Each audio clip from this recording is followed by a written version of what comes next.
Hey everybody, it's Matt Demers here from Android Police. I'm just going to be reviewing a game called Indestructible by Glue Mobile. And Glue Mobile is kind of famous for other games that kind of fit this control scheme, in the sense that one joystick is going to be moving you and the other one is going to be making you fire. And they're more I guess infamous or famous for Gun Bros, which was another title that kind of follows this format. But Indestructible is basically a post-apocalyptic kind of car deathmatch game. And as you can see, there's my car in the middle. I'm just going to go to play and play a bot match just to give you an idea of how this game runs. I'm just going to go to single player and go to the rocket base. So the idea is that one joystick down here is going to move me, and one joystick over here is going to fire my weapon.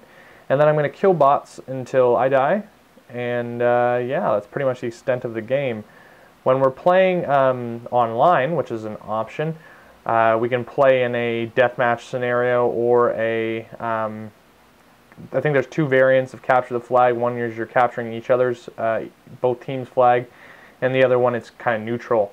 So as you can see here, your car doesn't really handle too well, kind of handles a little like a boat. You never really get a feeling that your car is has like a sense of speed or anything like that. Very difficult to control.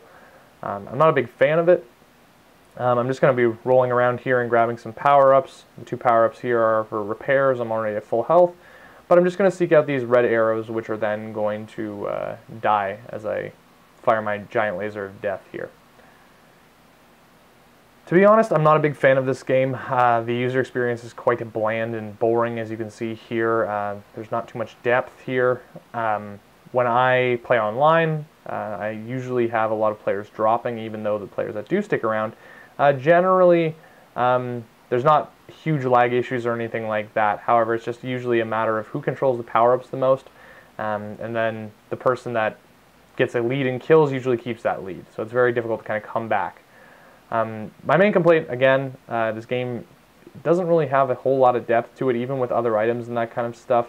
You are pretty much just doing this for the entirety of the game, and that'd be cool if you didn't have to grind so much for progression. And I'll just jump off the edge here in order to give you an idea of how many credits I'm going to be getting from kind of an average game. I can sit here and kill guys all I want, but as soon as I die, I'll be taken to a screen that'll say, let's see if I can drive off the edge. There you go. I've been defeated. Oh no.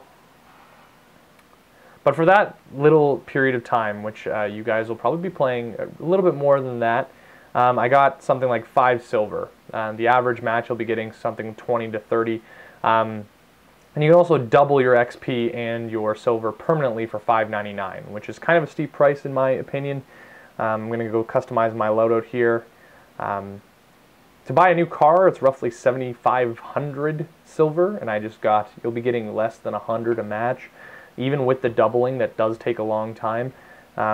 Buying their premium currency, 640 glue credits are something like $21, and 200 of those, 640, are going to buy you one weapon. So it's a game heavily based on micropayments, heavily based on like your car's energy, which regens over time. You know, leveling up, getting more items, getting more stars, getting more silver, and it's just like, if the game experience was better, if the game experience was more rewarding, if it had, you know, had more depth to it, I suppose, it would probably be worth going through all this slog. But as it stands right now, I can't really recommend this game just based on how kind of just lackluster it is. I can buy a new paint job for my car, but again, that's 150 premium currency. So in order to get anywhere in this game, you're looking at spending money, which is something I really can't recommend, because it's a disturbing trend in games that we can't just simply play the game and have fun. We have to shell out real money in order to keep the lifespan of the game extended, which is something I'm not a big fan of. So Indestructible, Glue Mobile doesn't necessarily make bad games. They just kind of have bad models. So I would stick to Gun Bros, which is an earlier game. The premium currency was easier to get through kind of like free offers and that kind of stuff. But the fact that you're kind of plastered with ads here, you're plastered with, you know, prompts to just pay in order to get ahead, I'd stick with Gun Bros, to be honest. But otherwise, this game's free. If you really want to check it out, go for it. The net code, like I said, pretty stable for a mobile game.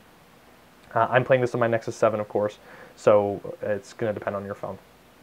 But have a good night, ladies and gentlemen. Check out AndroidPolice.com for all your reviews and news and Android needs. Have a good night.